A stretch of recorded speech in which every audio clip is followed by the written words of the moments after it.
This chapter describes my follow-up investigation on behalf of Poirot, a visit to the former employer of the parlor maid, Ursula Bourne. The visit proves to be strangely unproductive. Upon my return, I discover that Poirot himself has paid a call on my sister, with interesting results. I was slightly nervous when I rang the bell at Marby Grange the following afternoon. I wondered very much what Poirot expected to find out. A formal, old-fashioned doorbell rings. IT. I was ushered into a big drawing room, a ladies' room in every sense of the term. Mrs. Folliot came in, a tall woman with untidy brown hair and a very winning smile. Dr. Shepherd? That is my name. I must apologize for calling, but I wanted some information about a parlour maid previously employed by you, Ursula Bourne.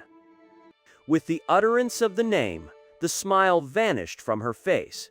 She looked uncomfortable and ill at ease. Ursula Bourne? Yes. Perhaps you don't remember the name? Oh, yes, of course. I remember perfectly. She is very capable. I'm sure you will find her quite satisfactory. Can you tell me anything about her? Where she comes from? Who her people are? I don't know at all. Who was she with before she came to you? I'm afraid I don't remember. Is it really necessary to ask all these questions? One advantage of being a medical practitioner is that you can usually tell when people are lying. I should have known from Mrs. Folliot's manner that she did mind answering my questions, minded intensely. But it was also clear she had no intention of telling me anything further. Defeated, I departed. I arrived home about 6 o'clock. Caroline was sitting beside the wreck of tea thing. She had that look of suppressed exultation on her face which I know only too well. I've had a very interesting afternoon. Guess who called? Ms. Gannett. Guess again.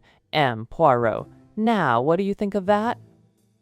I thought a good many things, but was careful not to say them. Why did he come? To see me, of course. He told me a lot about himself and his cases. You know that Prince Paul of Mauritania? Well, it seems that M. Poirot solved a baffling murder mystery that threatened to involve him and his new wife. The prince was beside himself with gratitude.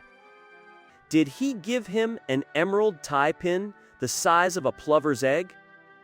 He didn't mention it. Why? I could not but admire the ingenuity of M. Hercule Poirot.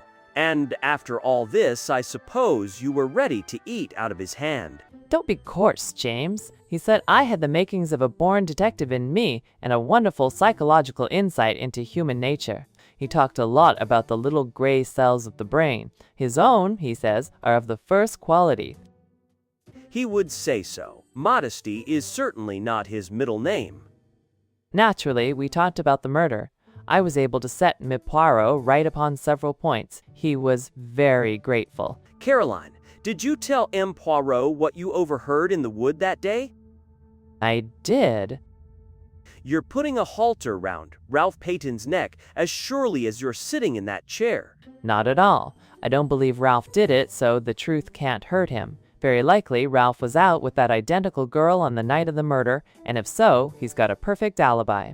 If he's got a perfect alibi, why doesn't he come forward and say so? Might get the girl into trouble.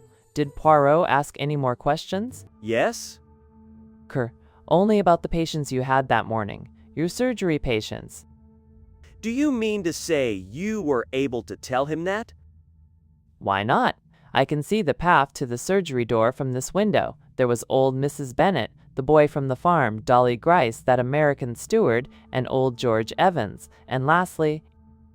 Well? Dunmin's Russell, if he had... Fiddlesticks! She was after something else. Depend upon it, that was what M. Poirot was trying to get at. There's something fishy about that woman, and he knows it. Precisely the remark Mrs. Ackroyd made to me, that there was something fishy about Miss Russell. I stayed there staring into the fire. Had Poirot really come to gain information about Miss Russell?